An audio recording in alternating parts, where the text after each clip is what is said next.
Good morning, students. So today we will start the poem number 8 on killing a tree. This poem is written by गिवी Patel. गिवी Patel के द्वारा लिखित कविता on killing a tree आज हम पढ़ेंगे, जो हमारी बी हाई बुक की पोएम नंबर 8 है. So let's introduce about the poem. The poem on killing a tree implies that a tree, which is a product of nature, is not easy to overcome and kill. A lot of effort and cruelty is involved in the process of killing a tree. Finally, a tree grows out of the earth, feeding upon its crust and absorbing the sunlight, the air and the water for years. A simple blow of the knife or hacking and chopping its branches will do not kill a tree. Unless its heart, the roots are pulled out of the earth and allowed to wither away, it will not be killed, it will grow and regrow. Now, we will discuss about the summary part of this poem in English. It takes much time to kill a tree. A sudden rough blow from an axe cannot kill it. A tree becomes strong and sturdy by consuming nutrition from the earth's crust and rises out of it. For years, it absorbs sunlight, air and water and sprouts leaves out of it discolored bark. Hence, hacking and chopping its branches or leaves cannot kill the tree. Even the sharp pain that it suffers cannot kill it. From that part of its bark which suffers blows from the axe, a sticky sap that looks like blood oozes out. Soon the wounded bark heals up, and from it curled green twigs which develop into branches sprout. A tree cannot be killed so easily. Its roots has to be pulled out of the earth completely. It is the source of tree's life that remains hidden for years. Having been pulled out of the earth and left to the face the sun and air, it dries up, hardens and withers. Then the tree is killed finally. तो अब इस कविता के बारे में हम थोड़ा brief में discussion करते हैं कि इस कविता में क्या बताया गया है. कवि यहां कहना चाहता है कि किसी भी वृक्ष को मारने में बहुत समय लगता है. अनायास एक बुरी तरह कुल्हाड़ी से मारी गई चोट कभी भी किसी पेड़ को नहीं मार सकती है. एक वृक्ष पृथ्वी के कलेवर से पोषण का उपभोग कर बलवान और विशालकाय बनता है तथा पृथ्वी से बाहर निकलता है. वर्षों तक वृक्ष सूर्य की धूप, हवा तथा जल को ये वृक्ष पूरी तरह से अवशोषित करता है और इसकी खुरदरी भद्दी दिखाई देने वाली छाल से पत्तियां बाहर निकल कर आती हैं. कवि कहता है, इस प्रकार कुल्हाड़ी से चोटें मारकर इसकी शाखाओं को काट डालने से वृक्ष को नहीं मारा जा सकता है. जो कष्ट वृक्ष सहन करता है वह भी इसे नहीं मार सकता. इसकी छाल का वह भाग जो कुल्हाड़ी की चोटों को सहन करता है से एक चिपचिपा द्रव्य पदार्थ जो रक्त जैसा दिखाई देता है, धीरे धीरे वह बाहर की ओर रिसता है. शीघ्र ही चोटग्रस्त छाल वापस पूर्व स्थिति में आ जाती है, अर्थात वो ठीक हो जाती है. इससे बल खाई हुई हरे रंग की टहनियां निकल आती है जो बड़ी बड़ी शाखाओं में विकसित हो जाती है. अब कवि यहां बताता है, किसी भी वृक्ष को सरलता से नहीं मारा जा सकता है. इसकी जड़ को पूरी तरह से जमीन से खींचकर बाहर निकालना पड़ता है. यही वृक्ष की जिंदगी का स्रोत होती है जो वर्षों तक छिपकर रहती है. जमीन से बाहर खींच लिए जाने के बाद धूप एवं हवा का सामना करने के लिए छोड़ देने के बाद यह जड़ पूरी तरह से सूख जाती है, कठोर हो जाती है और नष्ट हो जाती है तथा इस प्रकार आखिरकार वह वृक्ष अंत में मर जाता है। So now we will discuss about the text part of this poem. So see the stanza number 1 of this poem. It takes much time to kill a tree. एक वृक्ष को मारने में बहुत समय लगता है। Not a simple jab of the knife. जैब का मतलब होता है जोर से मारी गई चोट, यानी चाकू की जोरदार मार से नहीं, will do it, पेड़ को नहीं मारा जा सकता है। It has grown slowly, ये धीरे धीरे उगता है। Consuming the earth, इस पृथ्वी का पूरी तरह से उपभोग करते हुए। Rising out of it, इससे बाहर निकलकर आता है।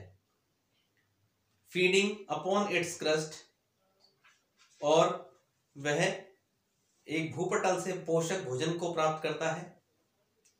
Absorbing years of sunlight, air, water and out of its leprous height का मतलब होता है भद्दी दिखाई देने वाली छाल। स्प्राउटिंग लीव्स, और यह कई सालों तक पृथ्वी से सूर्य की रोशनी, हवा और पानी को सोखता है और शक्तिशाली बनता है तथा इसकी खुरदरी और भद्दी दिखाई देने वाली छाल से स्प्राउटिंग लीव्स, पत्तियां फूटकर बाहर निकलती है। तो इन पंक्तियों में कवि हमें बताना चाहता है कि किसी भी वृक्ष को मारने के लिए हमें बहुत समय की आवश्यकता होती है। इसे कुल्हाड़ी से मारी गई बेतरतीब चोट से नहीं मारा जा सकता। एक वृक्ष पृथ्वी से पोषक भोजन का उपभोग करता है, फिर वह पृथ्वी से बाहर आता है, सूर्य की रोशनी, हवा तथा पानी को कई सालों तक सोखता है और धीरे धीरे वह वृक्ष पौधा एक शक्तिशाली वृक्ष बन जाता है। इसकी खुरदरी भद्दी दिखाई देने वाली छाल से पत्तियां जो होती है वो फूटकर बाहर निकलती है। Now let's see the explanation of this stanza in English. Much time is needed to kill a tree. It cannot be killed by a sudden rough blow from an axe. A tree consumes nutritious foods from the earth's crust. Then it comes out of the earth, absorbs sunlight, air and water for years to gain strength. Out of its rough, ugly looking bark, leaves sprout. So now see the stanza number 2 of this poem. So hack and chop. Hack का मतलब होता है cut roughly by striking, भारी चोटों से पूरी तरह काट देना, and chop का मतलब होता है चोट मारकर काट डालना। But this alone won't do it. Not so much pain will do it. The bleeding bark will heal and from close to the ground. Bleeding bark का मतलब होता है वृक्ष की छाल का चोटग्रस्त भाग, यानी पेड़ की जो छाल होती है उसे हम कुल्हाड़ी पर जहां से चोट पहुंचाते हैं, that is called bleeding bark. Will rise curled green twigs, twigs का मतलब होता है टहनियां। Miniature box, box means branches, which if unchecked will expand again to former size. Unchecked means uncontrolled. तो कवि इस पंक्ति में बताना चाहता है हमें कि किसी भी चाकू अथवा कुल्हाड़ी से मारी गई चोट से अथवा किसी को काट दिए जाने से किसी वृक्ष को नहीं गिराया जा सकता है। ये चोटें किसी वृक्ष को दर्द तो दे सकती है, किंतु उसे मारने के लिए दर्द काफी नहीं होता है। उसकी खून से सनी हुई छाल वृक्ष का वह हिस्सा जिसे जहां इसे चोट पहुंचाई गई हो, जहां से किसी शाखा को काट दिया गया हो, समय गुजरने के साथ वह वापस ठीक हो जाएगी। अब हरी भरी टहनियां पुनः निकल आएंगी और पूरे आकार की शाखाओं में विकसित हो जाएंगी, बशर्ते कि इन्हें कोई हानि ना पहुंचाई जाए। So here see the explanation of this stanza in English. The hack of a knife or an axe or chopping of a bow is not enough to bring a tree down. These jabs may inflict pain on the tree, but pain is not enough to kill it. The bleeding bark, the part where it has been wounded or where a bow has been chopped off, will heal with time.